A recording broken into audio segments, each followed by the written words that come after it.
pregando o Evangelho, a Bíblia diz que essa sintonia faz com que a atmosfera ela mude. E aí o Espírito Santo ele se acha na liberdade de descer. E aí é onde acontece cura. E aí é onde acontece libertação. E aí a gente vai ver milagre extraordinário. Mas para que isso aconteça, eu preciso que você se movimente aí.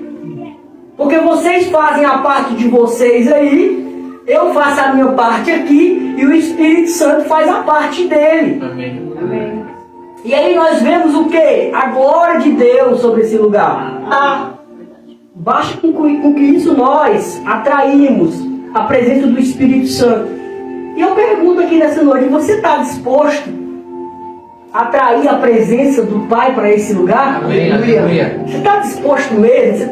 Você tá empolgado para dizer assim, Espírito Santo, pode descer que eu estou preparado aqui, o negócio vai mudar. Amém. Vamos preparar esse negócio para que o Senhor desça aqui agora. E se for para o Senhor curar, o Senhor cura. Aleluia. Se for para o Senhor me libertar de alguma coisa, o Senhor me liberta. Aleluia, Jesus. Se for para o Senhor mudar a minha vida, o Senhor mude. Eu estou aqui disposto, com o coração aberto, com o coração preparado, somente para o Senhor vir agora e fazer a tua obra acontecer. Em nome de Jesus. Aleluia. Amém. Glória a Deus. Então abra sua Bíblia aí, em Mateus capítulo 8, texto. Todos encontraram? Aleluia. Amém. Então vamos ler. Então, entrando ele no barco, seus discípulos o seguiram. E eis que sobreveio no mar uma grande tempestade, de sorte que o barco era varrido pelas ondas. Entretanto, Jesus dormia. Mas os discípulos vieram acordá-lo, chamando: Senhor, salva-nos. Não te importa que parecemos? Perguntou-lhe então Jesus: Por que sois tímidos, homens de pequena fé? E levantando-se e repreendeu o vento e o mar, e fez-se grande bonança. E maravilharam-se os homens, dizendo: Quem é este que até os ventos e o mar lhe obedecem? Aleluia, Jesus. Algumas tempestades. E a gente não conseguia entender por quê.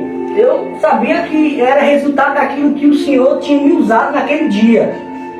Porque foi algo tremendo naquele lugar. Foi muita coisa quebrada ali. O diabo estava furioso. Porque ele não queria que aquele dia viesse a acontecer. Muita gente chorando naquele lugar. Sabe? Coisa linda mesmo ali, de ver as pessoas sendo quebrantadas. E eu me senti maravilhado, e o Espírito Santo tem me usado ali. Muita gente que estava intrigado, voltaram a se falar na hora, sabe? E eu vi Deus assim operando milagre, muita gente mesmo sendo transformada. Eu sabia que depois vinha bomba. Eu sabia que depois os meus pinhaços iam sofrer um pouco. Porque esse é o resultado de quem prega a palavra. Eu sabia que depois daquele dia ali, naquele momento, algo ia acontecer. Só que a gente não espera que seja algo assim muito grande, que venha nos preocupar. E depois que eu ministrei lá, as coisas começaram a acontecer de uma forma que eu não esperava. E começaram a vir coisas sobre mim, sobre a minha família, doenças e mais doenças. Eu falei: o que está acontecendo? O que está acontecendo? Eu fiz tudo certinho que o Senhor mandou. E por que essas tribulações? Por que essas tempestades estão assim, uma atrás da outra? Mas quando a gente está dentro da tempestade, a gente não tem como a gente pensar, a gente parar e analisar e calcular. Porque a nossa mente já está programada simplesmente para o acontecimento. E quando a gente está passando por um vendaval, a gente não calcula quantos quilômetros está o vento, não. A gente só fica se preocupado se de fato a gente está firme no lugar. Para que o vento não venha nos carregar. E aí onde é que está o problema? Porque na nossa mente já vem uma ideia. Qual? Cara, eu não vou conseguir passar daqui. Eu não vou conseguir passar por essa tempestade. Eu acho que eu não vou. Eu vou parar. Não dá para mim mais. E aí vem um sentimento de quê? De desistir. Um sentimento de parar. Porque a gente não entende o real propósito da tempestade. Aqui os discípulos, quando entraram no barco, estava tudo perfeito. O mar estava calmo, o vento também, estava tudo legal. Mas aí quando eles andam um pouco a mais, quando eles estão ali uma distância que eu não sei te explicar, porque a Bíblia não relata, surge uma tempestade de repente. Surge uma tempestade de repente. E aí eles ficam tão aterrorizados com aquela tempestade, porque muita água estava entrando no barco. E aí eles têm um sentimento de quê? Que o barco vai afundar.